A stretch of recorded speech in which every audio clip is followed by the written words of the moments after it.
Assalamualaikum warahmatullahi wabarakatuh.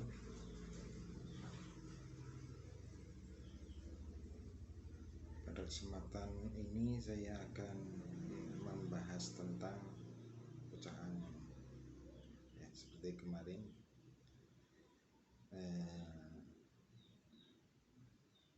dalam video yang membahas tentang Satria Piningit, saya sampaikan insyaallah akan membahas tentang pecah angon ini.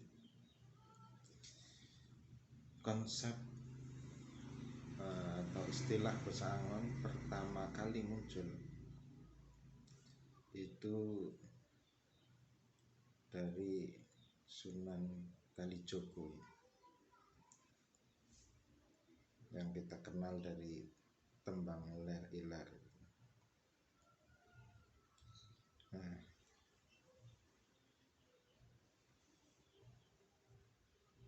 Sunan Kalijogo ini adalah seorang tokoh Islam, seorang waliullah, seorang wali songo. Jadi konsepnya tentu saja konsep yang Islami, konsep yang mengandung pesan atau pemikiran Islam.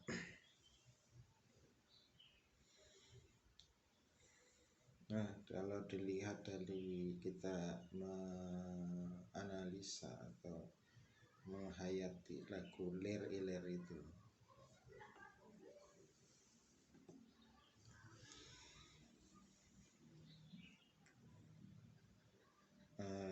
ada sebuah nasihat atau pesan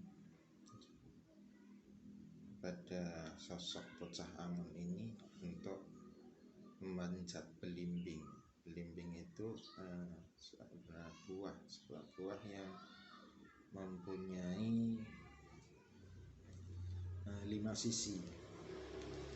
Jadi itu bisa dipahami sebagai simbol Islam, atau ya kalau kita mengerucut lagi itu seperti sholat 5 waktu.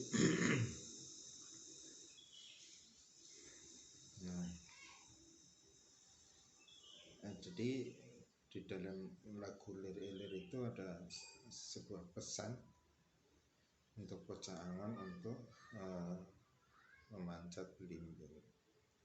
Artinya usaha atau upaya untuk gigih terus menerus menjalankan atau melaksanakan Islam atau sholat 5 waktu. Bisa diartikan sholat 5 waktu itu Islam secara keseluruhan, karena rukun Islam itu ada 5, seperti belimbing yang memiliki 5 sisi.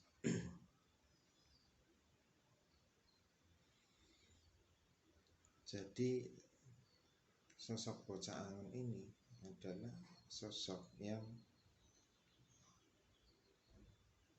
bisa mengendalikan nafsunya sehingga dia bisa melaksanakan perintah-perintah Allah, itu syariat Islam. Makanya disebut angon, bocah yang angon, karena kita semuanya di dunia ini, hidup kita di dunia adalah untuk angon atau mengendalikan, mengontrol. Angon itu artinya mengontrol hawa nafsu. Nah, seorang bocah angon tentunya orang yang sudah terbiasa atau mampu dalam mengontrol atau angon hawa nafsu ini. Bukan kalau yang tidak mampu tentu tidak bisa disebut bocah angon. Karena yang disebut bocah angon tentu yang mampu angon. dalam Al-Quran itu ada disebutkan alam taro manittakhadha ilahahu hawahu.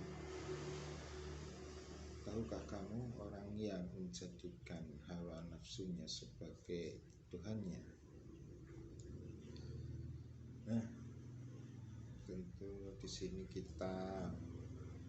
saya sendiri atau mungkin ya kebanyakan umat Islam sendiri masih belum bisa. Kebanyakan masih menjadikan hawa nafsunya itu sebagai ilah, sebagai apa yang ditaati, yang paling ditaati itu hawa nafsunya. Yang berbeda dengan sosok bocah Angon ini, dia orang yang mampu mengontrol hawa nafsunya sehingga mampu menjadi orang yang bertakwa. Tentu saja ini tidak lepas dari rahmat Allah. Nah, tanpa adanya rahmat Allah kita tidak bisa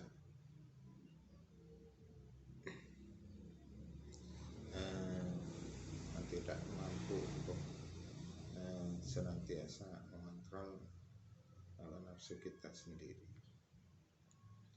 Nah, cuma kita alhamdulillah kita senantiasa diberi kesempatan untuk bertobat, beristighfar.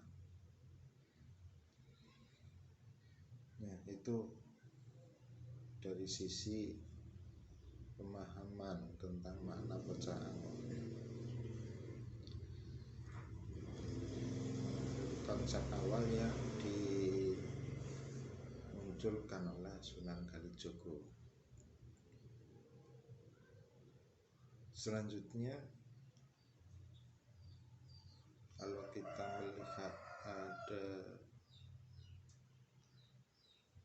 muncul lagi itu istilah bocah Angon itu di Uga Wangsit Siliwangi, dimana kalau kita kaji, kalau Prabu Siliwangi ini juga seorang muslim ya, yang dikenal di perjalanan hidupnya itu akhirnya memeluk Islam dan mendalami Islam sampai akhirnya mampu diberikan bisyarah atau kabar gembira yang ditulis dalam Uga Wangsit Siliwangi itu. Terkait tentang bocah Angon ini,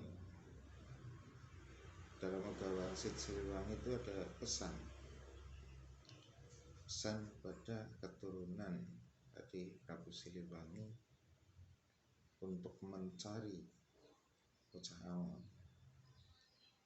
Nah, berarti bocah Angon ini bukan keturunan Prabu Siliwangi, karena itu adalah pesan kepada keturunan Prabu Siliwangi untuk mencari bocah Angon. Berarti itu adalah sosok lain, bukan dari keturunan Prabu Siliwangi. Jadi tidak disebutkan di dalam Uga Wangsit Siliwangi itu bahwa bocah Angon adalah keturunan dari Prabu Siliwangi. Nah, cuma selanjutnya siapakah sosok bocah Angon ini? Karena yang menyebutkan atau memerintahkan untuk mencari bocah Angon ini adalah Prabu Siliwangi, tentunya ya kita harus mengacu kepada Prabu Siliwangi sendiri, sosok yang disebut atau dipanggil bocah Angon oleh Prabu Siliwangi. Bagaimana itu kita bisa tahu tentang hal ini? Ya, karena kan kita sudah beda alam. Bagaimana mengetahuinya? Ya kita harus percaya bahwa pertama perbedaan alam itu tidak berarti keterputusan hubungan pertama. Maksud saya, walaupun kita sudah berbeda alam, kita masih bisa terkoneksi dengan mungkin dengan ada sarana tertentu seperti lewat mimpi seperti itu. Nah, kemudian masalah mimpi ini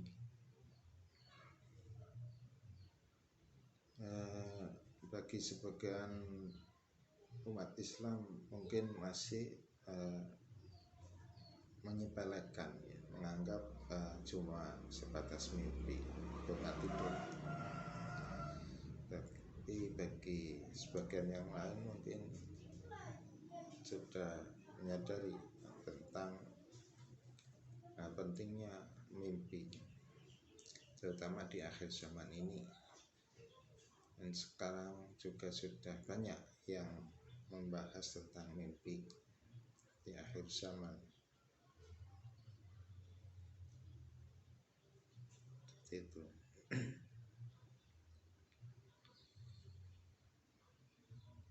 Kalau kita mengkaji dari Al-Quran, kita juga banyak mendapati tentang mimpi-mimpi dan peranan mimpi dalam kehidupan manusia.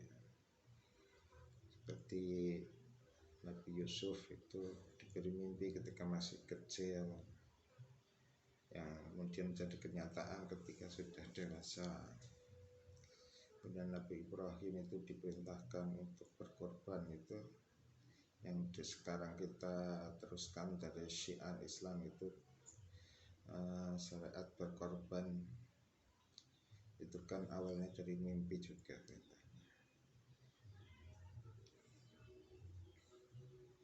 Dan banyak hal termasuk azan yang sekarang lagi heboh karena lagi diatur-atur, mungkin tujuannya nanti akan dihilangkan kalau bisa.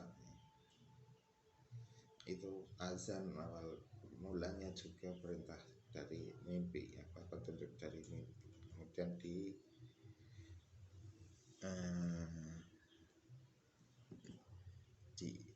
diaminkan atau dibenarkan oleh Nabi Muhammad SAW.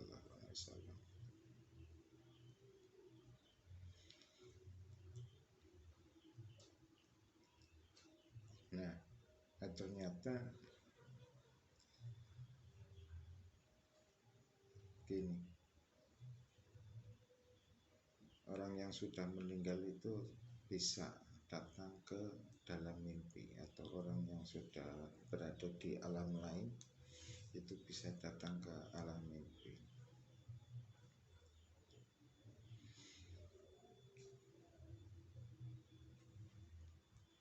Dan kebetulan atau ya memang saya mencari dan ketemu dengan seseorang yang selain dia beberapa kali atau sering bermimpi bertemu dengan Nabi Muhammad SAW yang terakhir, beliau juga bermimpi bertemu dengan Prabu Siliwangi. Dan di dalam mimpinya itu, ya, Prabu Siliwangi itu memanggil dia itu Bocah Angon, seperti itu. Walaupun beliau sendiri itu tidak suka dengan panggilan itu, karena mungkin menganggap itu sebuah kayak penghinaan atau apa. Jadi dia ketika ngobrol dengan saya tidak ngobrol secara langsung, cuma lewat WhatsApp itu, setting lewat WhatsApp, dia nggak suka dipanggil Bocah Angon. Tapi pada kenyataannya dalam mimpi beliau, Prabu Siliwangi memanggil beliau Bocah Angon, seperti itu. Jadi menurut saya ini perlu diungkap Saya tidak mengatakan ini pasti benar, harus dipercaya, tapi sebagai tanda-tanda bagi orang yang sedang mencari informasi kebenaran tentang Gawang Sejeliwangi, tentang Pocok Angan, ini mungkin menjadi titik terang, titik awal untuk informasi awal untuk pencarian, karena waktu-waktunya ini sudah mendekati. Bencana-bencana alam itu sudah banyak dan akan terus terjadi. Jangan sampai nanti kita termasuk orang yang terlambat menemukan kebenaran ini, karena ya itu keselamatannya nanti ada di situ. Orang-orang yang selamat di akhir zaman atau di masa-masa penuh bencana ini nanti yang akan percaya dan mencari tempat yang aman itu. Mungkin seperti itu dulu. Ini juga baru